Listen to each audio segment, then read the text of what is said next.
Srinadan Parindo. Welcome to the world of Zen to Genetics. बच्चों NEET का भी exam काफी सामने आ गया है। खैर अभी तो नीट के साथ साथ 12th का जो प्रिपरेशन फेज है उसको हम लोग फोकस करके रखे हैं और इस चैप्टर जो ह्यूमन रिप्रोडक्शन का लेक्चर 1 है वो बकायदा चैनल में अपलोडेड हो चुका है।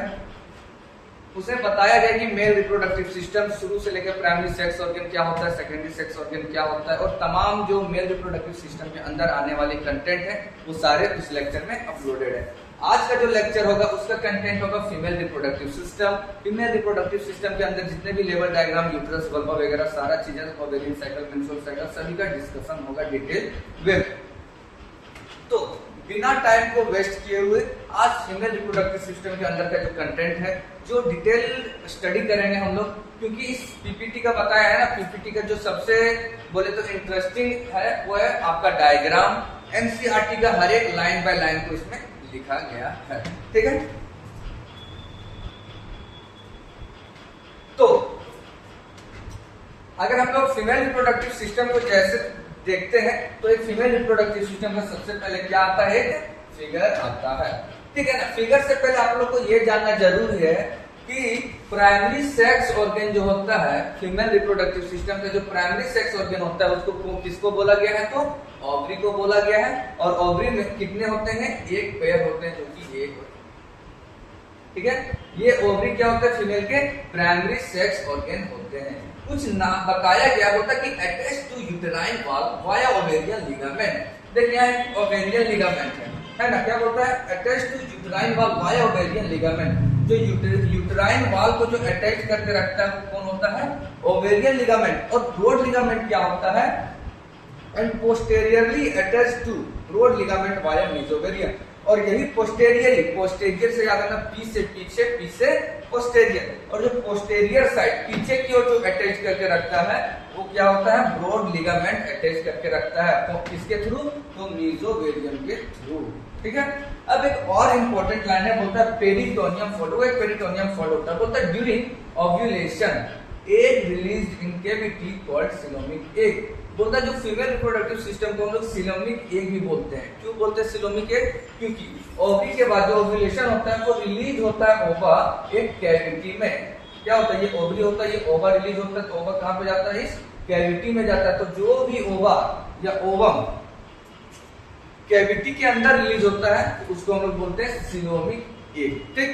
अब आपके कुछ फेलोपियन ट्यूब है, ठीक। तो फेलोपियन ट्यूब के भी 3 पार्ट दिए गए हैं, इनफंडिबुलम, एम्पुला और स्थमस। क्या क्या है, इनफंडिबुलम, एम्पुला और स्थमस।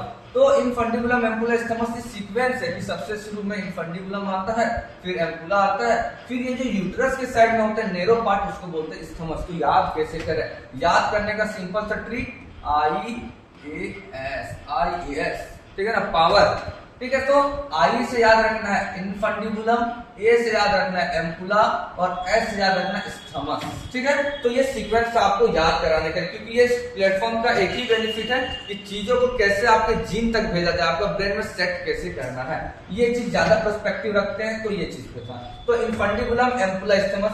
अब आगे हम लोग जब बढ़ते हैं तो ये यूट्रस में आ जाते हैं। तो यूट्रस का लाइनिंग होते हैं, यूट्रस का भी लाइनिंग 3 होते हैं, इंडोमेट्रियम, मायोमेट्रियम और पेरीमेट्रियम। इधर एक कैविटी है, uterine cavity, cervical canal, cervix आता है, फिर वेजाइना आता है और एक आता है बार्थोलिन ग्लैंड। तो जो बार्थोलिन ग्लैंड क्या होता है, तो बार्थोलिन करता क्या है, ये तो सबसे पहले इसमें बोले तो लुब्रिकेशन आता है, चिपचिपापन लिक्विड जो होता है वो रिलीज करता है बार्थोलिन ग्लैंड। और ये 2 पेयर में होते हैं। फेलोपियन ट्यूब के बारे में क्या लिखा गया है कि इनफंडिबुलम क्या होता है, funnel shaped has finger like projection called fimbriae. Infundibulum जो होता है वो फनल शेप जो होता है, फनल के जैसा होता है। फनल का जैसा मींस एक पाइप का जैसा होता है, फनल के जैसा होता है, ओपनिंग होता है उसका, और उसमें एक फिंगर लाइक प्रोजेक्शन होता है। आप यहाँ देख सकते हैं इसमें फिंगर लाइक प्रोजेक्शन है, ठीक है ना। और ये फिंगर लाइक प्रोजेक्शन है उसको हम लोग बोलते हैं फिम्ब्रे, ठीक है। और वो करता क्या है, तो ओवम को कलेक्ट करने का काम करता है। फिम्ब्रे जैसे मान सकते हैं कि देखिए ये हमारा ओवी डक्ट हो गया, मींस फेलोपियन ट्यूब हो गया, और ये जो हमारा बॉडी दिख रहा है ये हमारा यूट्रस हो गया, ठीक है। तो देख ये अगर आप यहाँ देख रहे हैं डेप्थ सीन बन रहा है, थोड़ा धसा हुआ पार्ट, गड्ढा जैसा पार्ट बन रहा है, वो ऐसा है और ऐसे रहेगा, तो करेगा क्या, और ये तुम्हारा यूट्रस का पार्ट हो गया, और यहाँ पे ओवरी बना हुआ है, ओवरी जैसे ओवर रिलीज करेगा इस डेप्थ में अंदर जाएगा, फेलोपियन ट्यूब होते हुए कहां पे आएगा, यूट्रस में आएगा। सेम उसी तरह इस कंडीशन का होगा कि इधर से एग रिलीज होगा तो ये क्या करेगा, कैप्चर करेगा। तो ये फिंगर लाइक जो प्रोजेक्शन है जिसको हम लोग फिंगरी बोलते हैं, वही तो करता है, क्या करता है, ओवा को कलेक्ट करता है। तो वही चीज बोल रहा है कि फलन cell has finger like projection called फिंगरी, क्या करता है, which help in collection of ovum. अब आता है एम्पुला। एम्पुला क्या बोलता है, widest part and main site of fertilisation. आपको हम पिछले लेक्चर में बता रखा था कि एम्पुला मींस फूला, फूला हुआ जहां पार्ट आएगा तो समझ के वहां वाइडेस्ट पार्ट होगा, तो इसलिए लिखा widest part and main site of fertilisation. जो main site of fertilisation means कहां, ओवा और स्पर्म जो मींस आपस में फ्यूज करते हैं उसको क्या बोलते हैं, फर्टिलाइजेशन साइट। और ये कहां पे होता है, इस रीजन पे होता है। अब आता है स्थमस। स्थमस जो होता है वो सबसे यूट्रस का सबसे नजदीक का पार्ट होता है, वो नेरो पार्ट होता है, इसको बोलते हैं स्थमस। अब जो आया हुआ सबसे खतरनाक और मैंने बोले तो दरिंदगी पॉइंट बोलता है, वो आंसू का धांसू पॉइंट। क्या बोल रहा है आंसू में, बोलता है ट्यूबेक्टोमी। मैंने पहले बता चुका था वासेक्टोमी जो बताया लेक्चर 1 में, वो क्या है, वासेक्टोमी मींस वास डिफरेंस को कट किया था, तो यहाँ ट्यूबेक्टोमी आएगा, क्या बोलता है, cutting and ligation of fallopian tube. Cutting and ligation, cutting means काट दिया और लाइगेशन मींस जोड़ दिया, किसको, फेलोपियन ट्यूब को। फेलोपियन ट्यूब को अगर हम लोग यहाँ काट के लाइगेट कर देते हैं तो उसी को हम लोग क्या बोलते हैं, ट्यूबेक्टोमी। अब आता है साल्फिंजेक्टोमी। अभी तक तो काट के हम लोग जोड़ रहे थे, लेकिन ऐसा क्या होगा जो फेलोपियन ट्यूब को ही काट के पूरा निकाल दिया जाए तो उसको बोलते हैं साल्फिंजेक्टोमी, बोलते हैं surgical removal of fallopian tube. अब आता है एक्टोपिक प्रेगनेंसी। एक्टोपिक प्रेगनेंसी क्या होता है, कहीं भी अगर यूट्रस के अलावा कहीं और अगर इम्प्लांट हो जाता है बच्चा एम्ब्रियो, उसको बोलते हैं एक्टोपिक प्रेगनेंसी। बोलते हैं implantation of embryo occur other than uterus. Uterus के अलावा अगर कहीं और इम्प्लांट हो जाता है एम्ब्रियो तो इस कंडीशन को बोलते हैं एक्टोपिक प्रेगनेंसी। क्लियर है। अब बता सकते हैं कि आप लोग किस पॉइंट में आपको प्रॉपर समझ में नहीं आया, ठीक। चलिए अब हम लोग आगे बढ़ते हैं।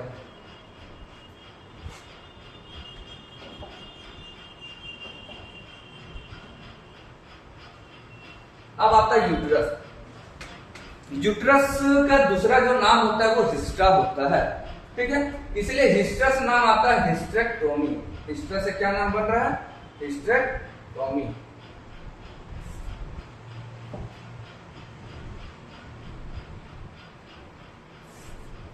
बोलता सिंगल इन्वर्टेड पियर शेप। जो यूट्रस होता है उसका शेप बताया जा रहा है कि कैसा होता है, तो यूट्रस का शेप कैसा होता है, सिंगल पियर। पियर एक फल होता है जो कि अमरूद और नाशपाती के जैसा दिखता है, तो बोलता है इन्वर्टेड शेप। अगर उस नाशपाती को अगर हम लोग उल्टा कर देते हैं तो वो कैसा दिखता है, तो वो एक जैसा जिस तरह वो दिखता है उस तरह यूट्रस हमारा दिखता है, ठीक है ना। हिस्ट्रा से याद रखना हिस्ट्रेक्टोमी।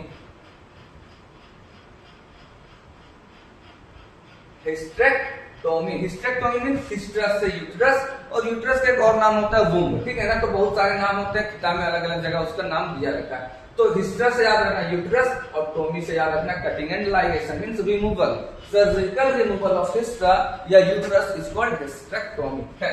अब आते हैं सिंगल इन्वर्टेड पियर से। अब उसमें जो यूट्रस का जो 3 बॉडी होता है, पहला फंडस, फिर बॉडी, फिर सर्विक्स। जैसे हम लोग बताए थे ना, ऐसा था सर्विक्स, ठीक। तो इधर तो हो गया फेलोपियन ट्यूब। ये जो फंडस रीजन है, ये फंडस रीजन ऊपर वाले भाग को बोलते हैं यूट्रस का। बॉडी जो है ये इधर का पार्ट को बोलते हैं, और सर्विक्स जो है जो आपका इधर का पार्ट होता है सर्विक्स, ठीक है। तो यूट्रस का 3 पार्ट में बांट दिया गया, यूट्रस के पूरे फिगर को 3 पार्ट में बांट दिया गया, फंडस, बॉडी और सर्विक्स। तो फंडस क्या बोलते हैं, अपर डोम शेप पार्ट, जो सबसे डोम ऊपर जो पार्ट होता है उसको हम लोग बोलते हैं फंडस। और ये बोलता है most common site of fertilisation means implantation, most common site of implantation. बोला जाता है कि लगभग जो एम्ब्रियो का इम्प्लांटेशन होता है वो फंडस रीजन में ही होता है, क्योंकि फंडस रीजन जो होता है वो बेस्ट साइट फॉर इम्प्लांटेशन कहा गया है। उसके अलावा कहीं और हो गया, जैसे कि attach to near fallopian tube हो जाता है तो एक्टोपिक प्रेगनेंसी का रीजन बन सकता है। तो बोला जाता है कि मोस्ट कॉमन साइट जो होता है वो फर्टिलाइजेशन का, इम्प्लांटेशन का जो होता है, implantation not a fertilization. Fertilization फिर आपका एम्प्यूला आ जाएगा, ठीक है ना। लेकिन अगर इम्प्लांटेशन मींस बोल रहा है, इम्प्लांट मतलब बच्चे को उस पर आ जाना है गर्भावस्था में, मींस गर्भ जो होता है यूट्रस होता है, उसमें इस फंडस रीजन में बच्चा अगर इम्प्लांट हो जाता है तो उसको बोलते हैं इम्प्लांटेशन। अब आता है बॉडी बोलता है मिड और वाइडेस्ट पार्ट। जो बॉडी होता है वो यूट्रस का मिड पार्ट होता है और सबसे वाइडेस्ट पार्ट होता है। सर्विस क्या बोलता है, नेरो होता है, वो पतला होता है, और कंस्ट्रक्ट पार्ट होता है। कंस्ट्रक्शन मींस आगे जाके धीरे धीरे धीरे धीरे उसका जो वाइडिसिटी है वो कम होता है। अब आता है histology of uterus. Histology of uterus कुछ नहीं है, यूट्रस का लेयर के बारे में बताया गया है कि पहला लेयर पेरिटोनियम होता है, बीच का लेयर मायोमेट्रियम होता है, और सबसे जो इनर लेयर होता है वो इंडोमेट्रियम होता है। पी से पेरोमेट्रियम, एम से मायोमेट्रियम और पी से इंडोमेट्रियम। देखिए तीनों के बारे में पढ़ते हैं। पेरीमेटर के आउटर मोस्ट लेयर, सबसे बाहरी लेयर को क्या बोलते हैं, पेरिटोनियम। सिंपल स्क्वामस एपिथेलियम क्या चीज से मिलकर बना है, कौन सा सेल से मिलकर, कौन सा टिश्यू से, तो सिंपल स्क्वामस एपिथेलियम टिश्यू से मिलकर बना हुआ है। अब जो सबसे बड़ा रोल जो होता है वो मायोमेट्रियम और इंडोमेट्रियम का देखा गया है। तो मायोमेट्रियम क्या होता है, मिडिल लेयर होता है। मायोमेट्रियम किस चीज से मिलकर बना है, तो मिडिल लेयर, और मिलकर बना किससे, तो स्मूथ मसल्स। और स्मूथ मसल्स जहां भी आएगा वो क्या करेगा, कॉन्ट्रैक्शन और रिलैक्सेशन का काम करता है। मैंने पहले भी बता रखा है कि स्मूथ मसल्स का काम होता है कॉन्ट्रैक्ट करना और रिलैक्स करना मसल्स को। तो smooth muscle contraction help in delivery, और ये जो कॉन्ट्रैक्ट और रिलैक्सेशन होता है वो क्या चीज में हेल्प करता है, तो बच्चे का डिलीवरी के टाइम में हेल्प करता है। अब आता है इंडोमेट्रियम। इंडोमेट्रियम क्या बोलता है, इनर मोस्ट लेयर, जो यूट्रस का जो सबसे अंदर का लेयर होता है उसको हम लोग बोलते हैं इंडोमेट्रियम। होता है सिंपल कॉल्यूमनार ग्लैंडुलर एपिथेलियम। वो क्या चीज से मिलकर बना है, तो सिंपल कॉल्यूमनार ग्लैंडुलर एपिथेलियम से मिलकर बना है। ये अगर नहीं समझ में आ रहा कि ये सिंपल स्क्वामस क्या है, ठीक है ना, मिडिल स्मूथ मसल्स क्या है, तो सिंपल कॉल्यूमनार ग्लैंडुलर एपिथेलियम क्या है, तो आप क्लास 11 का चैप्टर नंबर 4 आप एक बार अच्छे से लेक्चर देख सकते हैं। उसमें सारा टिश्यू का क्लासिफिकेशन किया गया है, सारा एग्जांपल दिया गया है। तो आप उस चीज को पहले समझ लें कि कौन सा टिश्यू कौन सा सेल कहां पाया जाता है। क्या कंटेंट यूट्राइन ग्लैंड, जो इंडोमेट्रियम होता है वो कंटेंट करता है uterine gland, secret uterine milk for nutrition till placenta formation. ये जो इंडोमेट्रियम है वो क्या करता है, यूट्राइन मिल्क को सीक्रेट करता है ताकि क्या कर सके, बच्चे को जो एम्ब्रियो है उसको न्यूट्रिएंट्स मिल सके। क्यों, क्योंकि तब तक प्लासेंटा का फॉर्मेशन नहीं होता है। क्यों, प्लासेंटा का जो फॉर्मेशन होता है वो कब होता है, तो 4th मंथ में होता है। प्रेगनेंसी के 4 मंथ जब आता है तब जाके प्लासेंटा का फॉर्मेशन होता है। तब जब प्लासेंटा बन जाता है तो प्लासेंटा के थ्रू नॉरिशमेंट प्रोवाइड होता है बच्चों को। लेकिन जब तक प्लासेंटा नहीं बनता है तब तक जो न्यूट्रिशन और नॉरिशमेंट का जो काम करता है वो यूट्राइन मिल्क के थ्रू होता है। अब जो बोलता है नेक्स्ट पॉइंट क्या है, साइक्लिक चेंजेस इन इम्प्लांटेशन अकर है। इसमें जो इंडोमेट्रियम होता है वो साइक्लिक चेंजेस करता है। Cyclic changes means menstrual cycle periods का आना, इसका इंडोमेट्रियम का टूटना, ब्लडिंग के रूप में बाहर आना, ये सब जो साइक्लिक चेंज होते हैं वो इंडोमेट्रियम लाइन ही करते हैं। And implantation occur here, implantation जो होता है वो इंडोमेट्रियम का जो लेयर होता है अंदर, जैसे ये पेरीमेट्रियम हो गया, ये मायोमेट्रियम हो गया, ये इंडोमेट्रियम हो गया। अब जाके अगर बच्चा अगर यहाँ इम्प्लांट हो रहा है एम्ब्रियो, तो कौन सा लेयर को कर रहा है, तो इंडोमेट्रियम, इसलिए बोला गया इम्प्लांटेशन अकर। क्लियर सी बात। अब देखिए कुछ टर्म है, बोलता है सर्जिकल टर्म में हिस्टेक्टोमी, जो कि हम आपको पहले ही बता चुके हैं। हिस्टेक्टोमी क्या होता है, removal of uterus is called hysterectomy. क्यों, यूट्रस का एक दूसरा नाम हिस्ट्रा है और हिस्ट्रा का एक और नाम है वोम। ठीक है, तो याद रखना है। अब आता है उफ्रेक्टोमी। उफ्रेक्ट से याद रखना, डबल ओ से याद रखना ओवरी, डबल ओ से याद रखना ओवरी। तो अगर ओवरी का सर्जिकल रिमूव करते हैं तो उस कंडीशन को बोलते हैं उफ्रेक्टोमी। ठीक, अब आते हैं विजाइना के बारे में कुछ पढ़ लेते हैं। विजाइना क्या होता है, फीमेल कॉपुलेटरी ऑर्गन बोला जाता है। जिस तरह मेल का कॉपुलेटरी ऑर्गन किसको बोला गया है, पेनिस को। मेल का कॉपुलेटरी ऑर्गन पेनिस को, तो फीमेल का कॉपुलेटरी ऑर्गन किसको बोला गया है, वेजाइना को, क्योंकि वेजाइना से ही कॉपुलेशन परफॉर्म करते हैं।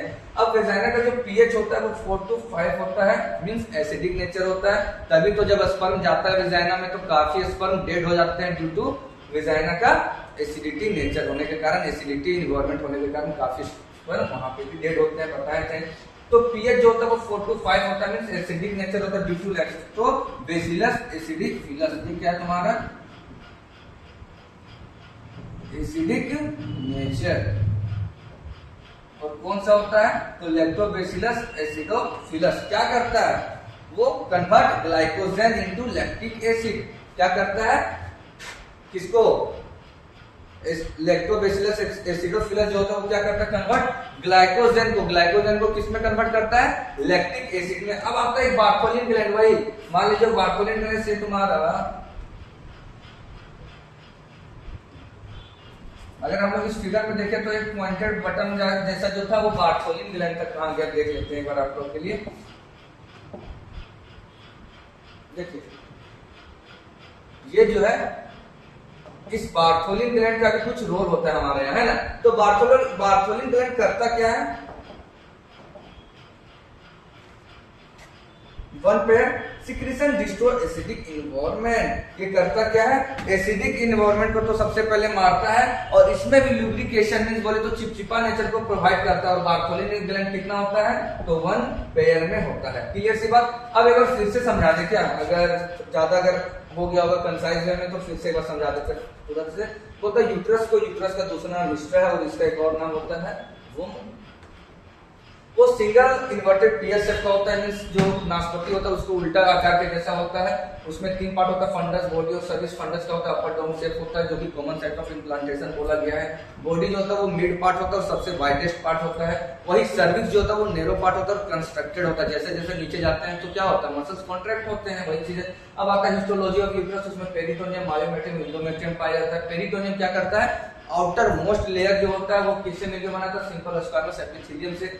मायोमेट्रियम जो होता है वो मिडिल लेयर होते हैं जो कि स्मूथ मसल से मिलकर बने होते हैं। वो क्या करते हैं? कॉन्ट्रैक्शन में हेल्प करते हैं, जो कि कॉन्ट्रैक्शन से क्या होता है? तो इनके डिलीवरी में आपको काफी रिलैक्समेंट मिलते हैं, ताकि वही कॉन्ट्रैक्ट करेगा तभी तो बच्चे जो है वो बाहर आ सकता है। इंडोमेट्रियम क्या होता है? वो इनर मोस्ट लेयर होता है जो कि किससे मिलकर बना है? तो सिंपल कोलिनल गैल्यूनर एपिथेलियम से। इसके पास आपका यूट्राइन ग्लैंड होता है, क्योंकि जो है इंडोमेट्रियम काफी खोजे ग्लैंड है तो इसमें ग्लैंड को कैरी करेंगे ही। ग्लैंड नहीं होंगे तो क्या, ग्लैंड अगर नहीं होंगे तो अगर कोई परफॉर्मेंस जो होता है वो कैसे निकलेंगे? हार्मोन का सिक्रीशन कैसे होगा? क्योंकि ग्लैंड ही तो है ये सब करने वाला। अब जो है secrete uterine milk for nutrition till placenta formation. जब तक प्लासेंटा का फॉर्मेशन नहीं होता तब तक क्या होता है? यूटेराइन मिल्क को सिक्रीशन करता है, वो एम्ब्रियो को नॉरिशमेंट प्रोवाइड करने का काम करता है। साइक्लिक चेंजेस जो होता है वो एंडोमेट्रियम लाइनिंग में ही होता है। इम्प्लांटेशन भी इसी में होता है, क्योंकि आपको फिगर के माध्यम से आपको बता चुके हैं। खैर, सर्जिकल टर्म जो होता है वो hysterectomy. Hysterectomy surgical removal of uterus is called hysterectomy, और oophorectomy means surgical removal of ovary is called oophorectomy. ठीक। वेजाइना जो होता है वो फीमेल कोपुलेटरी ऑर्गन बोला गया है। इसका पीएच जो होता है वो 4 to 5 होता है, और 4 to 5 मतलब एसिडिक नेचर होता है। और इसमें कौन सा एसिड पाया जाता है? तो लैक्टोबैसिलस एसिडोफिलस, जो कि क्या कन्वर्ट करता है? ग्लाइकोजन से लैक्टिक एसिड को। उसमें बार्थोलिन ग्लैंड जो होता है उसका अहम क्या रोल है? वो पहली बार तो जानो कि एक पेयर में होता है, और ये क्या करता है? Secretion destroy acidic environment. ये करता क्या है? एसिडिक इन्वायरमेंट को डिस्ट्रॉय करने का काम करता है। और साथ ही साथ जो इसका सिक्रीशन होता है वो क्या करता है? विजाइना में आपको स्लिपरी नेचर प्रोवाइड करता है, जो कि लुब्रिकेशन का काम आता है। अब जो नेक्स्ट है वो आपका स्ट्रक्चर ऑफ वल्वा। तो स्ट्रक्चर ऑफ वल्वा में बहुत सारे लेवल डायग्राम किए गए, जैसे कि mons, pubis, clitoris, urethra, Bartholin gland, vestibule, labia majora, minora, Bartholin, vagina, फोर्सिफिन। ठीक। अब आता है मोन्स प्यूबिस क्या होता है भाई? मोन्स प्यूबिस क्या होता है? फैटी टिश्यू जो होता है, फैटी टिश्यू जो होता है उसका फ्यूजन होता है, मींस उसका जमावा होता है, इकट्ठा जो होता है फैटी टिश्यू, उसको बोला जाता है मोन्स प्यूबिस। ठीक। क्लाइटोरिस क्या होता है? क्लाइटोरिस इस पार्ट को बोला जाता है जो कि आपको बोला जाता है कि फिंगर लाइक प्रोजेक्शन होता है। Finger like projection, finger like projection होता है। और कहाँ पे होता है? तो जब लेबिया मेजोरा के अंदर लेबिया माइनोरा होता है, मींस ये लेबिया मेजोरा है, लेबिया मेजोरा के अंदर लेबिया माइनोरा होता है। ठीक है, ये तुम्हारा मेजोरा होता है, ये तुम्हारा मेनोरा होता है। तो लेबिया मेनोरा को जब आप लोग, लेबिया मेनोरा को अगर हम लोग देखते हैं तो उसके अंदर एक फिंगर लाइक प्रोजेक्शन होता है, एक नॉच बना हुआ होता है मसल्स का, जिसको हम लोग बोलते हैं क्लाइटोरिस। और ये कुछ नहीं, फिंगर लाइक प्रोजेक्शन बोला जाता है। हाँ, लेकिन ये जो क्लाइटोरिस है उसमें हाईली सेंसेशन होता है, हाईली सेंसेशन होता है। अब आप लोग कमेंट करके बताएंगे कि ये कौन सा टिश्यू से मिलके बना होता है जिसके कारण ये हाईली सेंसेशन होता है। ये आपको कमेंट बॉक्स में बताना है, क्योंकि मैंने यही चीज मेल रिप्रोडक्टिव सिस्टम जो होता है उस पर आपको डिस्कशन कर रखा है, तो आपको ये आपका एक क्वेश्चन समझ लीजिए। ठीक, अब आता है पेरा urethral gland, vestibule, labia minora, majora, Bartholin gland. Labia majora और माइनोरा कुछ है ना, स्किन का फोल्डिंग है कि जो आउटर है उसको मेजोरा बोल दिया गया है और जो इनर मसल्स का जो लेयर होता है वो माइनोरा बोल दिया गया है। ठीक है ना। बार्थोलिन ग्लैंड आपको तो पता ही रखे। वेजाइना ये है। फोर्चेट जो होता है वो वेजाइना का सबसे टीनी जो होता है, मींस बोले तो फोर्चेट जो अनफोल्डिंग स्किन होता है सबसे लोअर पार्ट में उसको बोलते हैं फोर्चेट। ठीक है। और ये पेरिनियम होता है और एनस होता है। ठीक है। एनस मींस और कुछ नहीं, वेस्ट मेटल जिससे बाहर आता है बॉडी के थ्रू उसको बोलते हैं एनस। तो ये पूरा फिगर डायग्राम जो है वो आपके थ्रू आ गया। अब आता है एकक डायग्राम को, एकक लेबलिंग को हम लोग थोड़ा सा डिटेल वे में पढ़ते हैं। तो मॉन्स प्यूबिस क्या होता है? मॉन्स प्यूबिस कुछ नहीं, फ्यूजन ऑफ फैटी टिश्यू। जो फैटी टिश्यू होता है, देखिए आपका जो ये दिख रहा है और कुछ नहीं फैट है, तो फ्यूजन मींस जमाव, इकट्ठा। तो जहाँ फैटी टिश्यू स्टोर होते हैं उसको हम लोग बोलते हैं मॉन्स प्यूबिस। और ये जो होते हैं कवर्ड बाय स्किन है। और ये जो मॉन्स प्यूबिस होते हैं वो किससे कवर्ड होते हैं? तो टीनी पार्टिकल जो होते हैं हेयर का वो होते हैं, उसमें स्किन होता है। ठीक। अब आता है क्लाइटोरिस। क्लाइटोरिस के बारे में क्या लिखा कि टीनी फिंगर लाइक प्रोजेक्शन, जो कि मैंने लिख चुका है कि ये एक फिंगर लाइक प्रोजेक्शन होता है at upper junction of labia minora. कि लेबिया माइनोरा का जो अपर जंक्शन होता है वहां पे प्रेजेंट होता है, made up of 2 corpora Ares. बस यही आंसर है, क्योंकि ये जो मिलके जो बना होता है वो कॉर्पोरा केवर्नोसा से मिलकर बना होता है। कॉर्पोरा केवर्नोसा जो है वो हाईली सेंसिटिव टिश्यू है। इसी के कारण अगर मान लीजिए कि कोई भी रीजन वर्स अगर क्लाइटोरिस अगर टच होता है तो क्या होता है? फिंगर हाईली सेंसिटिव हो जाती है। उसी तरह मेल में होता है कि अगर मींस ये भी एक वस्कुलर फिनोमिना है और मेल में भी ये भी जो पेनिस का इरेक्ट होना वो भी एक वस्कुलर फिनोमिना है। मींस कोई भी कारण अगर ब्लड का फ्लो वहां तेज होता है तो मींस बोले तो वो इरेक्ट हो जाता है और यहाँ पे ये सेंसिटिव, यहाँ पे ये इरेक्ट हो जाता है। ठीक है। तो ये रीजन था। क्या ये सब तो बुक में नहीं लिखा हुआ है, लेकिन क्यूरियोसिटी के मैटर पे अगर देखा जाए तो इसलिए मैंने बता दिया। अब आता है हाइमेन। हाइमेन के बारे में भी बहुत जानना जरूरी है, क्योंकि हाइमेन में जो एक मिथ्या है लोगों के बीच, वो चीज क्या है? बोलता है जो हाइमेन है वो vaginal opening partially covered by thin vascularised membrane. कि जो हाइमेन होता है वो क्या होता है? वेजाइना का ओपनिंग होता है जो कि क्या करता है? पार्शियली कवर्ड होता है एक थिन वस्कुलराइज्ड मेम्ब्रेन से। ठीक है। वो किससे कवर्ड होता है? तो वस्कुलराइज्ड मेम्ब्रेन से कवर्ड किया गया होता है। वो the present and absence is not a true indicator of virginity. यही चीज मैंने बताना चाह रहा था कि जो हाइमेन के बारे में जो एक गलत मिथ्या पूरे हमारे सोसाइटी में फैला गया है कि हाइमेन का होना या ना होना आप क्या ट्रू इंडिकेटर ऑफ वर्जिनिटी को मान सकते हैं। कि जैसे कहने का मतलब ये है कि अगर किसी गर्ल्स का अगर हाइमेन ब्रेक हो गया है तो इसका ये मतलब नहीं कि वो सेक्सुअल एक्सपीरियंस की हुई गर्ल्स है, नहीं। क्योंकि बहुत सी ऐसे फिजिकल एक्टिविटी होते हैं जिनके कारण क्या होता है? हाइमेन का ब्रेक हो जाता है। जैसे कि horse riding, athletics, heavy weight का उठाना, तो ये सब चीज से ज्यादा एक्सरसाइज करने से क्या होता है? कभी कभी हाइमेन ब्रेक हो जाता है। तो इसका ये मतलब नहीं कि गर्ल्स ऐसे वैसे उसके कैरेक्टर पे ये वो, समझे ना। तो यही चीज इसलिए एनसीईआरटी में भी ये चीज लिख चुका है कि प्रेजेंस और absence of hymen is not a true indicator of virginity. इससे आप लोग वर्जिनिटी का जो है वो फैसला नहीं कर सकते कि अगर हाइमेन है तो ये, हाइमेन नहीं है तो वो, ऐसा। ठीक है। तो आपको ये चीज क्लियर हो जाना चाहिए। अब आता है फोरचेट। बोलता है at lower junction of labia minora fold of skin. Lower junction of labia minora, ये जो लेबिया माइनोरा है उसका जो लोअर जंक्शन होता है यहाँ पे फोल्ड ऑफ स्किन होता है, उसी को बोलते हैं फोरचेट। ठीक। अब आते हैं नेक्स्ट, क्या बोला है स्लाइड में?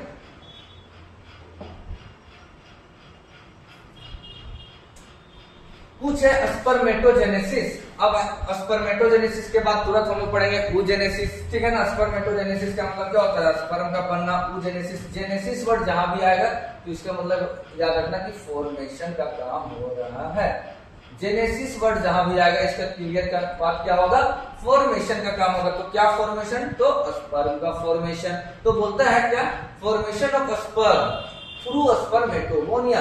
स्पर्मेटोगोनिया के थ्रू। स्पर्मेटोगोनिया कुछ और नहीं है, ठीक है ना। डिप्लॉइड सेल होता है, जैसे कि ये तुम्हारा स्पर्मेटोगोनिया। अब स्पर्मेटोगोनिया से हम लोग का स्पर्मेटोजोआ बन रहा है। स्पर्मेटोजोआ मतलब बोले तो स्पर्म बन रहा है।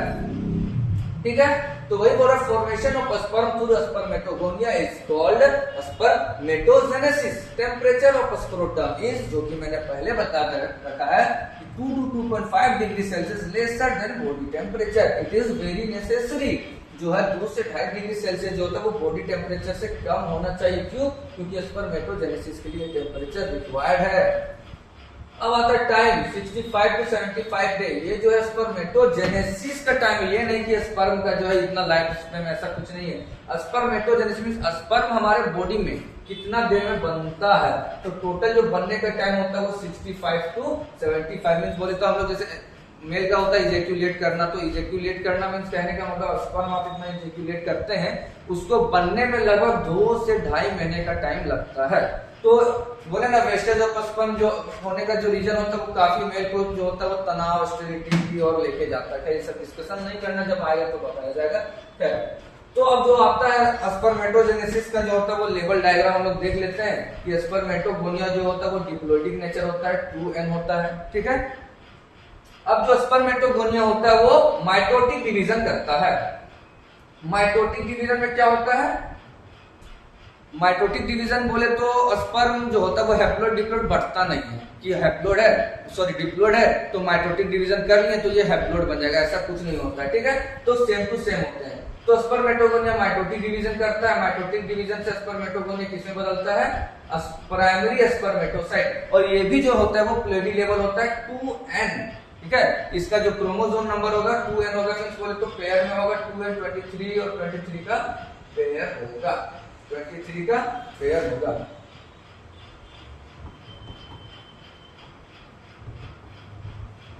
ठीक है। अब प्राइमरी स्पर्मेटोसाइट जो होता है वो मियोसिस 1 करता है, डिवीजन करता है। किसके कौन सा डिवीजन करता है? मियोसिस 1। और मियोसिस 1 क्या है? एक तरह का आपका रिडक्शनल डिवीजन। क्या है? Reductional division. रिडक्शन से हम रिड्यूस होना, रिड्यूस मींस आधा होना, समझ ठीक है कि रिड्यूस होने का मतलब आधा होना, क्योंकि यहाँ के बाद जो 2n होता है उसके बाद यहाँ से n होगा, मींस यहाँ से जो हैप्लोइड चालू हो जाएगा। अगर पूछा जाएगा कि बताइए प्राइमरी स्पर्मेटोसाइट का प्लोइडी लेवल कितना होता है, तो 2n होता है। पूछा जाएगा कि स्पर्मेटोसाइट जो स्पर्मेटोगोनिया है उसका प्लोइडी लेवल कितना होता है, तो 2n होता है। लेकिन अगर प्राइमरी स्पर्मेटोसाइट के बाद प्राइमरी स्पर्मेटोसाइट के बाद जितने भी हैं वो सब हैप्लोइडिक नेचर है, देखिए n लिखा गया है, ठीक है ना। तो बोलता है कि प्राइमरी स्पर्मेटोसाइट होता है वो मियोसिस 1 रिडक्शनल डिवीजन करता है, जिसके से क्या बनता है? Secondary spermatocyte. सेकेंडरी स्पर्मेटोसाइट जो किस प्लोइडी में है? तो हैप्लोइड। अब सेकेंडरी स्पर्मेटोसाइट क्या करता है? मियोसिस 2 करता है और वो इक्वेशनल डिवीजन होता है। इक्वेशनल डिवीजन का मतलब यहाँ 23 पेयर है, तो 23 पेयर जब डिवाइड करेगा तो 23 का आधा आधा नहीं होगा, यहाँ भी 23 आएगा, यहाँ भी 23 आएगा। तो इक्वेशनल से याद रखना इक्वल मींस बराबर। तो ट्रिक है कुछ याद करने का। तो सेकेंडरी स्पर्मेटोसाइट जो हैप्लोइड नेचर होता है वो जब मियोसिस 2 करता है इक्वेशनल डिवीजन के थ्रू तो स्पर्मेटिड बनता है, और स्पर्मेटिड भी n होता है, मींस हैप्लोइड नेचर होता है। अब स्पर्मेटिड क्या होता है? स्पर्मियोजेनेसिस करता है। स्पर्मियोजेनेसिस क्या है वो बताए थे ना कि सर्टोरी सेल से जब स्पर्म निकलता है, रिलीज होता है, तो स्पर्मियोजेनेसिस कहलाता है। तो स्पर्मेटिड से, ठीक है ना, स्पर्मेटिड से क्या होता है? स्पर्म निकलता है, ठीक है ना। तो क्या होता है? स्पर्मियोजेनेसिस कहलाता है, और उसी के थ्रू क्या होता है? स्पर्मेटोजोआ। और स्पर्मेटोजोआ का दूसरा नाम होता है स्पर्म। और एक पूछा जाता है कि एक स्पर्मेटोगोनिया से कितना स्पर्म बनेगा, तो 4 बनेगा। एक स्पर्मेटोगोनिया से कितना स्पर्म का फॉर्मेशन होगा, तो 4 फॉर्मेशन होगा। लेकिन यही जब oogenesis पूछा जाएगा कि एक oogonia में कितना ओवम बनेगा, तो 1 बनता है, ठीक है। उसका क्या कॉन्सेप्ट है, जब आएगा oogenesis तो हम बताएंगे, ठीक। अब आता है हार्मोनल कंट्रोल। हार्मोनल कंट्रोल क्या होता है? हाइपोथैलेमस ट्रिगर करता है GnRH को। GnRH का full form gonadotropin releasing hormone.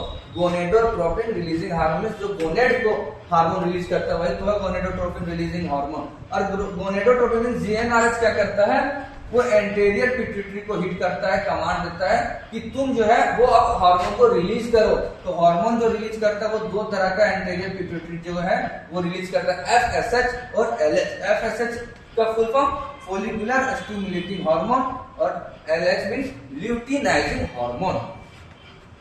अब FSH क्या करता है? FSH जो है वो सर्टोली सेल को सीक्रेट करता है।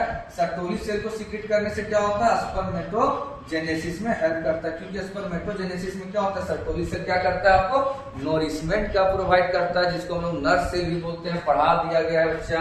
अब जो ल्यूटिनाइजिंग हार्मोन को देख लेते हैं, तो ल्यूटिनाइजिंग हार्मोन क्या करता है, वो लीडिंग सेल का फॉर्मेशन करता है, और लीडिंग सेल क्या करता है, टेस्टोस्टेरोन में बनाता है, और टेस्टोस्टेरोन का जो मेंटेन होता है कंसंट्रेशन, उसके लिए मेंटेन करता है। तो पूरा जो चेन है वो एक दूसरे से जुड़ा हुआ है कि एंटीरियर पिट्यूटरी दो ग्लैंड दो हार्मोन को सीक्रेट करता है, एफएसएच और एलएच। तो एफएचएच क्या करता है, सर्टोली सेल को बनाता है। क्यों बनाता है, क्योंकि सर्टोली सेल जो होता है वो स्पर्मेटोजेनिक, जब स्पर्म बनेगा तो सर्टोली सेल ही तो इसको नरिशमेंट प्रोवाइड करेगा, तभी तो। अगर ये नहीं रहेगा, सर्टोली सेल रहा ही नहीं, तो स्पर्मेटोजेनेसिस तो होगा ही नहीं।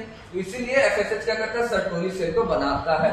अब उसी तरह अगर एलएच है, ल्यूटिनाइजिंग हार्मोन का बात करें, तो ल्यूटिनाइजिंग हार्मोन क्या सीक्रेट करता है, लीडिंग सेल को बनाता है। क्यों बनाता है लीडिंग सेल, लीडिंग सेल से क्या होता है, टेस्टोस्टेरोन बनता है, और जब टेस्टोस्टेरोन बनाएगा लीडिंग सेल, और इसका दो काम होता है, एंड्रोजन बाइंडिंग प्रोटीन वगैरह का काम होता है, जिसके कारण क्या होता है, टेस्टोस्टेरोन का जो कंसंट्रेशन होता है उसको मेंटेन करने का काम करता है। अब वही चीज जब ज्यादा मात्रा में आ जाता है कि सीक्रेट होते जा रहा है, हो ही जा रहा, तब क्या करता है, आपस में हाइपोथैलेमस को एक इनहिबिन जो होता है, इनहिबिन क्या करता है, नेगेटिव फीडबैक देता है कि ये प्रोडक्शन को रोका जाए। ठीक है, तो ये पूरा मैकेनिज्म होता है हार्मोनल कंट्रोल का। अब एक टॉपिक है छोटा सा, होमोलोगस ऑर्गन। होमोलोगस ऑर्गन क्या होता है, जिसका होमो और एनालोगस ऑर्गन का नाम सुना है, नहीं सुना है तो चैप्टर नंबर इवोल्यूशन जो उसमें भी देख लेंगे क्लास 12 का। होमोलोगस में जिसका ओरिजिन सेम होता है, origin same but functions are different, जिसका ओरिजिन सेम होगा वो होमोलोगस ऑर्गन कहलाते हैं। जैसे मेल और फीमेल का बात, तो मेल का जो टेस्टिस होता है वो होमोलोगस होता है ओवरी का, जो पेनिस होता है वो होमोलोगस होता है क्लाइटोरिस का। मींस इसमें ज्यादा लॉजिक लगाना नहीं है, सिर्फ इसको याद कर लेना कि किसका कौन होमोलोगस ऑर्गन है। अगर मेल में टेस्टिस है तो फीमेल में इसका होमोलोगस ऑर्गन क्या होगा, तो ये आपको डेटा को याद कर लेना, प्रोस्टेट, प्रोपर और स्क्रोटम, पेनिस, टेस्टिस। ठीक है, अब जो आएगा ये फिगर है भाई, इंटरनल फिगर है, spermatogonium, Sertoli cell, primary spermatocyte, secondary spermatocyte, spermatid, spermatozoa. चलिए इस फिगर को आपको समझ में आ ही जाएगा, कुछ पूछ लेते हैं। इसमें बताइए कौन जो है वो डिप्लॉयड होता है और कौन हैप्लॉयड होता है, चलिए बताइए। प्राइमरी स्पर्मेटोसाइट क्या है, एक तरह का डिप्लॉयड होता है, 2n होता है, ठीक है ये चीज। सेकेंडरी स्पर्मेटोसाइट हैप्लॉयड होता है, n होता है। स्पर्मेटिड n होता है, स्पर्मेटोजोआ n होता है, ठीक है। तो इसमें तो आप ये भी देख सकते हैं कि कौन हैप्लॉयड होता है और कौन डिप्लॉयड होता है, ठीक है। ये फिगर का ज्यादा इंपॉर्टेंट है नहीं, बस इसलिए इसको साइड से मतलब कोना में तो रख दिए। अब आता है आंसू का धासु पॉइंट में क्या बोला जाता है, बस जो भी हम चीज पूछे थे वह इस पॉइंट में बताया गया है कि एक स्पर्मेटोसाइट जो होता है, एक जो प्राइमरी स्पर्मेटोसाइट जो होता है वो 2n होता है। प्राइमरी स्पर्मेटोसाइट कितना होता है, 2n होता है। तो बोलता है कि एक प्राइमरी स्पर्मेटोसाइट से कितना सेकेंडरी स्पर्मेटोसाइट बनेगा, 2 बनेगा, इसलिए तो n इक्वल टू 2n। तो एक प्राइमरी स्पर्मेटोसाइट से कितना सेकेंडरी स्पर्मेटोसाइट, तो 2। अब पूछा जाए कि एक प्राइमरी स्पर्मेटोसाइट से कितना स्पर्म बनता है, मींस स्पर्मेटिड स्पर्म, तो 4 बनता है। अरे हाँ कि ना।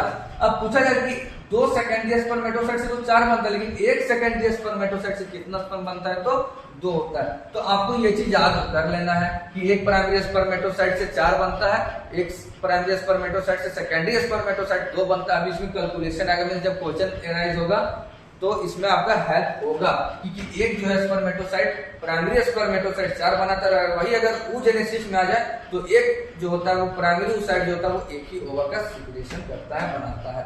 अब आता है एक की पॉइंट है स्पर्मिएशन। बोलता है कि after spermiogenesis sperm head are embedded in Sertoli cell to get nourishment, ठीक है, और release to lumen is called spermiation. और कुछ नहीं है, आफ्टर स्पर्मियोजेनेसिस, स्पर्मियोजेनेसिस के बाद क्या करता है, स्पर्म का जो हेड होता है वो सर्टोली सेल में जाके धस जाता है, किस लिए, नरिशमेंट लेने के लिए, ठीक है ना। और वो नरिशमेंट लेके ल्यूमेन में रिलीज करता है, उसी को तो बोलते हैं स्पर्मिएशन, ठीक है ना। स्पर्मियोजेनेसिस, स्पर्मिएशन, स्पर्मेटोजेनेसिस, ये तीनों जो है वो आपस में डिफरेंट है। तो आपका काम है कि तीनों को एक्सेप्ट करना और तीनों को एक जगह लिखना, ठीक। अब आता है नेक्स्ट, अब जो है वो oogenesis के बारे में पढ़ेंगे। oogenesis मीन्स होता है, ऊ का मतलब होगा ओवा, और जेनेसिस का मतलब होता है फॉर्मेशन। कहने का मतलब ओवा का जो फॉर्मेशन होता है उस प्रोसेस को बोलते हैं oogenesis। और इसको जो है वो 3 मेजर फेजों में बांट दिया गया है। पहला फेज क्या है? मल्टीप्लिकेशन फेज, फिर ग्रोथ फेज और थर्ड इज मैच्योरेशन फेज। तीनों जो नाम जो रखा गया फेज का वो कुछ सोच समझ के रखा गया है। मल्टीप्लिकेशन फेज का मतलब होता है इसमें सिर्फ क्या होगा? सिर्फ मल्टीप्लाई होगा, सेल का सिर्फ मल्टीप्लाई होगा। एक लाइन ऐसा होता है कि जो लगभग टीचर क्या करते हैं, इसको इग्नोर कर देते हैं कि मल्टीप्लिकेशन फेज में जितने भी सेल बनेंगे उसका क्या होगा? सिर्फ नंबर इंक्रीज होंगे, साइज जो है वो इंक्रीज नहीं होगा, इसलिए तो इसका नाम है मल्टीप्लिकेशन फेज। मल्टीप्लाई करेंगे, सिर्फ नंबर जो होता है वो सेल का इंक्रीज करेंगे। तो अब क्या होता है, जो मल्टीप्लिकेशन फेज में होता है वो पीसीजी क्या करता है? PCG stand for primordial germ cell. Primordial germ cell क्या करता है? माइटोसिस करता है, और माइटोसिस के हेल्प से क्या करता है? oogonia का फॉर्मेशन करता है। oogonia का फॉर्मेशन करता है कब तक? और ये जो oogonia जो बनता है वो कब तक बनता है? वो बिफोर के मतलब सॉरी बर्थ के बिफोर मींस बर्थ होने से पहले का ही काम होता है। एम्ब्रियो जब तक कंडीशन में होता है, एम्ब्रियो जब 25वें वीक तक होता है, 25वें वीक तो बोले तो 7 मंथ के बीच जो होता है वहीं वो डिवीजन करता है, डिवीजन मल्टीप्लिकेशन करते रहता है। और जो oogonia का जो प्रोबेबिलिटी लेवल होता है वो 2n होता है। ठीक, अब जो आता है नेक्स्ट है वो है ग्रोथ फेज। ग्रोथ फेज करता क्या है? ग्रोथ फेज प्राइमरी स्पर्मेटोसाइट से, जैसे पीसीजी oogonia बन गया, oogonia क्या करेगा? प्राइमरी स्पर्मेटोसाइट बनाएगा। प्राइमरी स्पर्मेटोसाइट का प्रोबेबिलिटी लेवल 2n होता है, और वो कौन सा डिवीजन करता है? मियोसिस 1 करता है। लेकिन मियोसिस 1 जो होता है वो स्टार्ट तो हो जाता है लेकिन अरेस्ट हो जाता है प्रोफेज 1 के डिप्लोटिन स्टेज में। प्रोफेज 1 के डिप्लोटिन स्टेज में क्या होता है? मियोसिस जो होता है 1 वो स्टार्ट होता है लेकिन वो रुक जाता है, पाउज आ जाता है, रुक जाता है। और वो कब तक रुकता है? आफ्टर प्यूबर्टी, प्यूबर्टी आने से पहले तक। अब जो है वो प्राइमरी स्पर्मेटोसाइट क्या करेगा? मैच्योरेशन फेज में आएगा, और वही प्राइमरी स्पर्मेटोसाइट फिर सेकेंडरी स्पर्मेटोसाइट में बनाएगा। लेकिन आप ये जान लीजिए मैच्योरेशन जो फेज आता है वो बिगेन बिफोर बर्थ। ये बर्थ होने से पहले, ठीक है ना, बर्थ होने से पहले ही वो क्या हो जाता है? शुरुआत हो जाता है।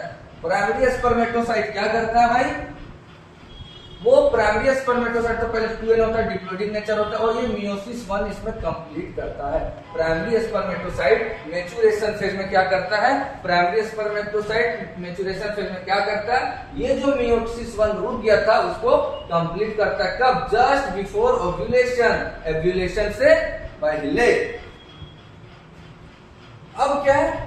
प्राइमरी स्पर्मेटोसाइट मियोसिस 1 कंप्लीट कर लिया।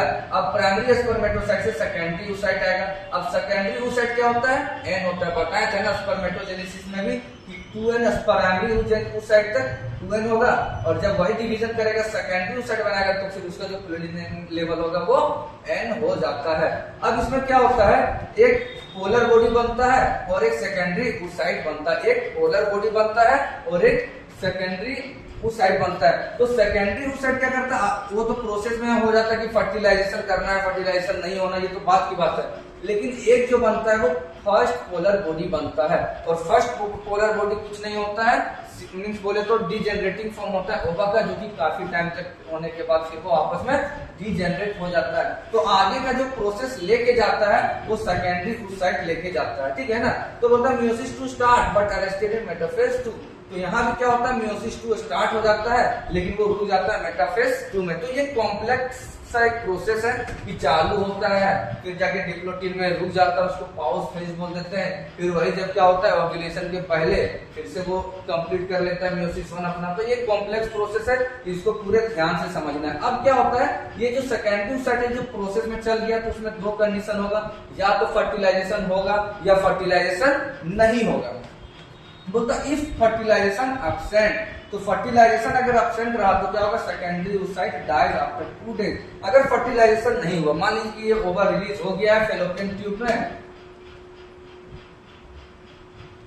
ठीक है ना, इधर से स्पर्म आया ही नहीं, मींस फर्टिलाइजेशन हुआ ही नहीं, तो क्या होगा, सेकेंडरी oocyte जो होता है, वही सेकेंडरी oocyte जो है वो क्या होगा, 2 दिन के बाद डाई हो जाएगा, क्योंकि एक ओवा का जो लाइफ स्पेन होता है वो 2 दिन का होता है। लेकिन सेकेंड कंडीशन क्या है, इफ फर्टिलाइजेशन प्रेजेंट, यदि फर्टिलाइजेशन हो गया तो क्या होगा, लड्डू बंटवाना है वो नहीं करना है। देखिए क्या करता है, मियोसिस 2 कंप्लीटेड, ठीक है, जैसे फर्टिलाइजेशन होता है तो उसमें क्या होगा, मियोसिस 2 कंप्लीट हो जाता है फर्टिलाइजेशन में। लेकिन क्या बोल रहा है, fertilization after entry of sperm but before fertilization, ये स्पर्म का एंट्री होना तो मियोसिस जो है कंप्लीट हो जाएगा, लेकिन फर्टिलाइजेशन नहीं, फर्टिलाइजेशन होने के पहले स्पर्म का एंट्री हो जाएगा लेकिन फर्टिलाइजेशन नहीं होगा। ये एनसीईआरटी में लिखा गया कि after entry of sperm but before fertilization, ठीक है ना। तो इसमें क्या होता है, ओवम जो होता है वो सेकंड पोलर बॉडी बनाता है, ये भी आपस फिर वो फ्यूज हो जाता है, ये आपस में जो होता है वो आपको क्या करता है, फर्टिलाइजेशन का जो प्रेगनेंसी पीरियड होता है वो लेके जाता है कि इम्प्लांट हुआ, फर्टिलाइजेशन हुआ, इम्प्लांट वो आगे का प्रोसेस हो गया। अब जो ये चीज है वो की पॉइंट जानने वाला है, जैसे अभी हम बताए थे ना कि एक प्राइमरी स्पर्मेटोसाइट 4 स्पर्म का फॉर्मेशन करता है, एक सेकेंडरी स्पर्मेटोसाइट 2 स्पर्म का फॉर्मेशन करता है। बस उसी तरह ये oogenesis में कि एक मियोसिस करके एक ओवा बनाता है, क्योंकि एक तो पोलर बॉडी डिजेनरेट कर लेता है, एक प्राइमरी oocyte एक ओवा बनाता है, एक सेकेंडरी oocyte एक ही ओवा बना रहा है, इसमें एक ही बनाएगा, क्योंकि मैंने आपको बता रखा है। अब आता है स्ट्रक्चर ऑफ ओवरी। ओवरी का जो स्ट्रक्चर में होता है वो कॉर्टेक्स होता है, मेडुला होता है, stroma, stroma cell, blood vessel, WF blood connective tissue. Cortex जो होता है वो आउटर लेयर होता है, कॉर्टेक्स क्या होता है, आउटर लेयर होता है, लेकिन मेडुला जो होता है वो इनर पार्ट लेयर होता है। इसी में सारा ब्लड वेसल, स्ट्रोमल सेल, ये सब सारा प्रेजेंट होते हैं।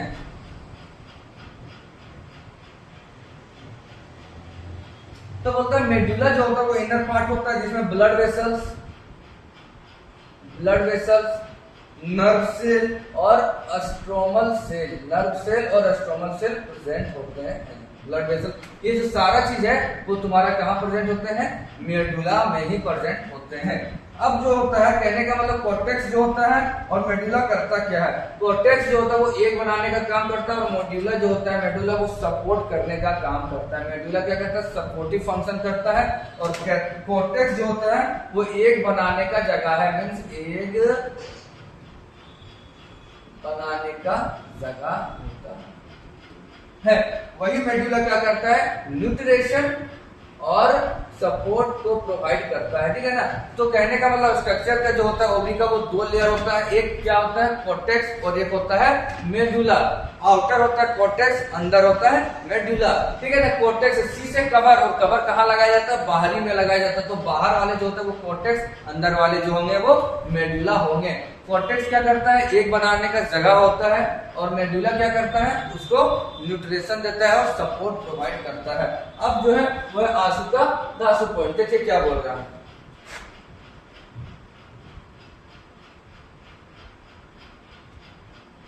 बोलता preparation of differentiation of blastomere occur in blastula.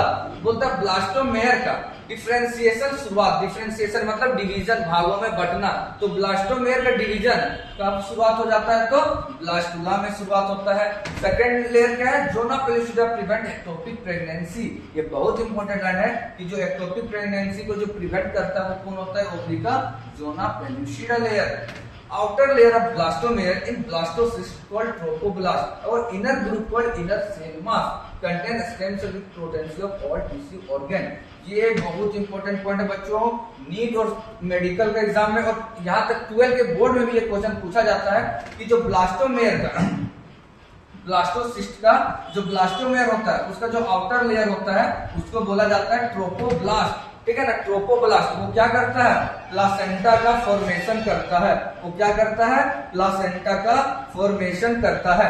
लेकिन वही जब इनर सेल जो होता है, जो सबसे मींस बोलते हैं इनर जो सेल होता है उसको बोला जाता है inner cell mass. Inner cell mass करता क्या है, वो इनर सेल मास में एक स्टेम सेल होता है जो कि पूरे बॉडी ऑर्गन का फॉर्मेशन में हेल्प करता है, पूरा यही है, इसीलिए इसको बोला जाता है potency for all tissue organ. तो ये दो काम समझ आ गए। ट्रोपोब्लास्ट जो होता है वो प्लासेंटा का फॉर्मेशन करता है, और इनर सेल मास क्या करता है, इनर सेल मास क्या करता है, पूरे बॉडी जो एम्ब्रियो मीन्स बच्चे जो होते हैं एम्ब्रियो का पूरा इंटरनल ऑर्गन जो है वो प्रिपेयर करता है।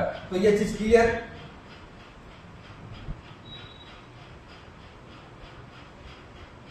अब आता है इम्प्लांटेशन अगर एंडोमेट्रियम एंड ब्लास्टोसिस्ट स्टेज। जो इम्प्लांटेशन होता है वो कहां पे होता है, तो ब्लास्टोसिस्ट स्टेज में तो होता है। इम्प्लांटेशन किस स्टेज में होता है, ब्लास्टोसिस्ट स्टेज में। ब्लास्टोसिस्ट क्या है, मतलब एक क्लीवेज होता है ना, क्लीवेज। उसमें क्या होता है, सेल का डिवीजन होना स्टार्ट होता है। 1 सेल 2 सेल में बनता है, 4 सेल में बनता है, फिर 8 सेल में बनता है।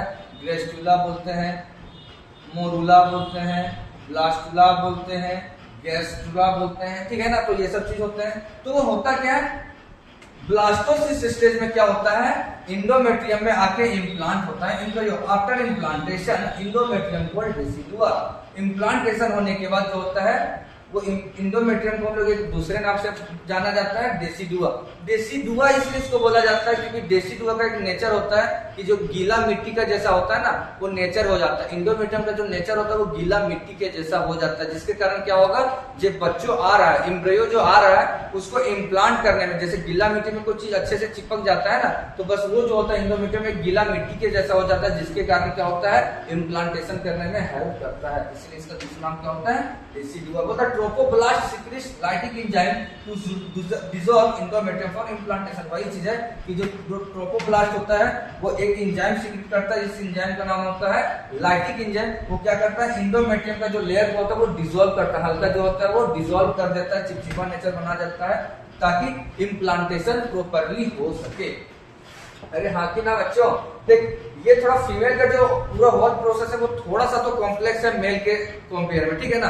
तो सारे चीज को क्या करना, आपको फुली कंसंट्रेट होकर सुनना, चीजों को आपको डायग्राम को जो एक एक चीज को आपको माइंड में सेट करने का काम करना है। चलिए अब आता है ओवेरियन फॉलिकल्स। एक सेकंड, अब जो है ओवेरियन फॉलिकल्स का स्टोरी चालू होगा। ओवेरियन फॉलिकल्स कुछ नहीं होता है, वही जो मल्टीप्लिकेशन पे जो हमने लोग पढ़े थे ना कि पीसीजी जो डिवाइड करता है, तो वही चीज बताया गया है। बोल रहे कि बिफोर बर्थ जो ओवरी होता है, तो ओवरी जो ओवा को बनाता है, वो बर्थ के पहले कितना होता है, बिफोर बर्थ 7 मिलियन ओवा होते हैं। लेकिन एट बर्थ, जब वो बर्थ होता है, जब फीमेल जब बर्थ लेती है, तो वही ओवा धीरे धीरे घटते 7 मिलियन से कितना हो जाता है, मात्र 4 लाख। और फिर जब वही फीमेल जब प्यूबर्टी में आती है, तो वही 4 लाख से फिर कितना हो जाता है, 1,20,000 से लेके 1,60,000 तक। मीन्स बोले तो प्रत्येक जो ओवा होता है वो लगभग कितना 60 से लेके 80 के ओवा को रिलीज करता है, जितना बच जाता है। अब आता है फॉलिकुलर, कुछ टर्मिनोलॉजी है। फॉलिकुलर एट्रेसिया बोलता है डीजेनरेशन ऑफ फॉलिकल। एट्रेसिया का वर्टिकल नाम ही होता है डीजेनरेट करना। तो डीजेनरेट किसका हो रहा है, फॉलिकल का हो रहा है, तो वही degeneration of follicle. Zona pellucida, जो जोना पेलिसुडा लेयर जो होता है वो आपस में बहुत ही स्ट्रॉन्ग लेयर होता है, और वही क्या करता है, पॉलीस्पर्मी को भी प्रिवेंट करता है। पॉलीस्पर्मी क्या होता है, जब स्पर्म ओवा के पास पहुंचता है, तो ओवा का एक लेयर होता है जोना पेलिसुडा लेयर, वो क्या करता है, एक स्पर्म जब एंट्री कर लेता है तो वो जोना पेलिसुडा लेयर एक्टिव हो जाता है और दूसरे स्पर्म को जाने से रोकता है। तो इसलिए बोलता है पॉलीस्पर्मी को प्रिवेंट करता है। तो बोलता है जोना पेलिसुडा जो लेयर होता है वो ग्लाइकोप्रोटीन का बना होता है, जो सीक्रेटेड होता है प्राइमरी oocyte से। प्राइमरी oocyte से मिलके जो सीक्रेटेड होता है जोना पेलिसुडा, वो क्या चीज से मिलकर बना है, तो ग्लाइकोप्रोटीन से बना हुआ है। अब आता है theca interna, theca externa. Theca interna क्या होता है, स्ट्रोमल सेल कंडेंसेशन होता है, स्ट्रोमल सेल का कंडेंस रूप होता है। थीका एक्सटर्ना क्या होता है, कोलेजन फाइबर का कंडेंस मींस स्ट्रोमल सेल का बना थीका इंटरना होता है, और कोलेजन फाइबर का कंडेंसेशन जो फॉर्म होता है उसको बोल देते हैं थीका एक्सटर्ना। अब एक आता है antrum fluid cavity character of tertiary follicle. जो एंट्रम कुछ और नहीं होता है, फॉलिकल्स के अंदर जो फ्लूइड जो होता है वो भरा हुआ होता है, इसी को हम लोग बोलते हैं एंट्रम। क्योंकि जो कैविटी होगा, और अगर कैविटी है तो कोई ना कोई तो फ्लूइड उसमें फिलअप होगा ही, तो वही जो फ्लूइड होता है भरा हुआ उसी को बोलते हैं एंट्रम। ठीक है, अब आता है, पहले इसको डिस्कस कर लेते हैं, एस्ट्रोजन कॉर्पस लुटियम। चलिए ठीक है, पहले कॉर्पस लुटियम। कॉर्पस लुटियम का जो होता है वो फर्टिलाइजेशन में बहुत ही रोल होता है, इंपॉर्टेंट रोल होता है। क्या होता है कि कॉर्पस लुटियम जो होता है, अगर फर्टिलाइजेशन होगा और अगर फर्टिलाइजेशन नहीं होगा। तो अगर फर्टिलाइजेशन होगा तो क्या होता है, maintain till 9 month with help of HCG from trophoblast. अगर फर्टिलाइजेशन होता है तो कॉर्पस ल्यूटियम क्या करता है, HCG का हेल्प से उस प्रेगनेंसी को मींस 9 मंथ तक बचा के रखता है। कॉर्पस ल्यूटियम जो होता है वो 9 महीने तक रुका हुआ रहता है, रप्चर नहीं होता, क्योंकि अब इसमें इम्प्लांट हो चुका, सॉरी बच्चे का जो होता है वो फर्टिलाइजेशन हो गया है, तो ये रप्चर नहीं हो सकता है। किसके हेल्प से, तो HCG के हेल्प से, act as temporary endocrine gland. और इसको हम लोग जो बोलते हैं कॉर्पस ल्यूटियम को दूसरा नाम टेम्पररी एंडोक्राइन ग्लैंड, टेम्पररी मतलब तत्काल, और एंडोक्राइन ग्लैंड होता है। ठीक, अब आता है कि अगर फर्टिलाइजेशन नहीं होता है तो क्या होता है, ये रप्चर हो जाता है, कॉर्पस ल्यूटियम जो होता है वो कॉर्पस एल्बिकम में बदल जाता है। क्या लिखा है कि स्टार्ट डीजेनरेट आफ्टर 9 डे। अगर फर्टिलाइजेशन होगा तो 9 मंथ तक रुकेगा, लेकिन अगर फर्टिलाइजेशन नहीं होगा तो वही कॉर्पस ल्यूटियम क्या होगा, 9 दिन में वो डिजेनरेट हो जाता है धीरे धीरे, और उसको मेंटेन कौन करता है, LH को। अगर फर्टिलाइजेशन नहीं होगा तो मेंटेन कौन करेगा, LH करेगा, और अगर फर्टिलाइजेशन हो गया तो कौन मेंटेन करेगा, HCG करेगा। अब वही अगर फर्टिलाइजेशन नहीं होगा 9 दिन के बाद वो डिजेनरेट हो जाएगा, और वही कॉर्पस ल्यूटियम क्या हो जाएगा, डिजेनरेट करके टर्न इनटू कॉर्पस एल्बिकम, वही कॉर्पस ल्यूटियम किसमें बदल जाएगा, कॉर्पस एल्बिकम में। अब जो है वो हम लोग हार्मोन के बारे में पढ़ेंगे। हार्मोन, कौन सा हार्मोन कहां से निकलता है और उसका फंक्शन क्या होता है। तो फर्स्ट इज एस्ट्रोजन। एस्ट्रोजन का सोर्स क्या है, मींस कहां से निकलता है, तो ठीक है इंटरनल से सिक्रेशन होता है, ग्रेनुलोसा, कॉर्पस ल्यूटियम और प्लेसेंटा से। तो एस्ट्रोजन का जो फंक्शन होता है वो इंक्रीज थिकनेस ऑफ एंडोमेट्रियम, क्या करता है, एंडोमेट्रियम के थिकनेस को अब बढ़ाया जाता है। फॉर्मेशन ऑफ ब्लड आर्टियोल्स, क्या करता है, ब्लड आर्टियोल्स को मींस ब्लड वेसल्स को बढ़ाता है। प्रोलिफरेट एंडोमेट्रियम, प्रोलिफरेट एंडोमेट्रियम को क्या करता है, ग्रो करता है, बनाता है, ताकि फिर से वो ब्लड मींस एंडोमेट्रियम क्या होगा, टूट सकता है, फिर इसको प्रोलिफरेट करता है, ग्रो करता है। एंडोमेट्रियल हाइपरप्लेसिया, मायोमेट्रियल हाइपरट्रोफी, वो क्या करता है, मायोमेट्रियल मींस जो यूट्रस का जो मायोमेट्रियल लेयर होता है उसको भी मेंटेन करता है, उसको भी ग्रो करता है। सेकंड जो हार्मोन होता है वो प्रोजेस्टेरोन होता है। प्रोजेस्टेरोन का जो सोर्स होता है वो कॉर्पस ल्यूटियम से होता है और प्लासेंटा से होता है, ठीक है ना। तो उसका फंक्शन क्या होता है, प्रोजेस्टेरोन का फंक्शन क्या होता है, increase secretory nature of endometrium. जो एंडोमेट्रियम होता है उसको सिक्रेटरी नेचर देता है ताकि उसको न्यूट्रिएंट्स को सीक्रेट कर सके। मेंटेन वॉल, ठीक है ना, प्रोजेस्टेरोन क्या होता है, यूट्रस के वॉल को मेंटेन करता है। इनहिबिट मायोमेट्रियल कॉन्ट्रैक्शन, ये क्या होता है, मायोमेट्रियल कॉन्ट्रैक्शन को इनहिबिट करता है, कॉन्ट्रैक्शन को रोकता है, क्योंकि अगर कॉन्ट्रैक्शन हुआ तो क्या हो सकता है, पार्चुरेशन बिफोर हो सकता है, पार्चुरेशन हो सकता है, मींस डिलीवरी को स्टे करने का काम करता है प्रोजेस्टेरोन, ठीक है ना। मायोमेट्रियल कॉन्ट्रैक्शन कॉल्ड प्रेगनेंसी और एंटी अबॉर्शन हार्मोन, इसीलिए प्रोजेस्टेरोन का एक और नाम बोला गया है जो कि प्रेगनेंसी हार्मोन बोला जाता है या एंटी एबॉर्शन हार्मोन। या इसको क्यों, क्योंकि ये मेंटेन करता है वाल को, यूट्रस का वाल को, इसको कॉन्ट्रैक्ट नहीं होने देता है, मींस प्रेगनेंसी को स्टे करता है, इसलिए इसको प्रेगनेंसी हार्मोन बोला जाता है। और एंटी एबॉर्शन हार्मोन बोला जाता है कि अगर कॉन्ट्रैक्ट हुआ तो बच्चे जो होता है वो बाहर आ सकता है, मींस एबॉर्शन हो सकता है, तो एबॉर्शन होने से रोकता है, इसलिए इसको एंटी एबॉर्शन हार्मोन बोला गया है। थर्ड जो है हार्मोन वो है रिलैक्सिन। थर्ड क्या है, रिलैक्सिन, और उसका सोर्स क्या होता है, कॉर्पस ल्यूटियम और प्लासेंटा। देख रहे हैं प्लासेंटा हर जगह, कहने का मतलब जब फीमेल प्रेगनेंसी पीरियड में होता है, प्रेगनेंसी पीरियड में होता है, और जब प्लासेंटा बन जाता है तो प्लासेंटा बहुत सारे का हार्मोन को सीक्रेट करती है। तो रिलैक्सिन जो होता है वो कौन रिलैक्सिन को कौन सीक्रेट करता है, कॉर्पस ल्यूटियम, प्लासेंटा। और रिलैक्सिन का फंक्शन क्या होता है, काम क्या होता है, रिलैक्स प्यूबिक सिम्फाइसिस। वो रिलैक्स प्यूबिक सिम्फाइसिस करते हैं, जो पेल्विक रीजन होता है उसको रिलैक्स करने का काम करता है, जो बोन होते हैं। डाइल्यूट सर्विक्स ड्यूरिंग पार्चुरेशन, ठीक है ना, वो पार्चुरेशन के टाइम सर्विक्स को डायलेट करती है, मींस फैलाती है। इनहिबिट कहने का मतलब पेल्विक सिम्बाइसिस क्या होता है, पेल्विक रीजन को रिलैक्स करती है।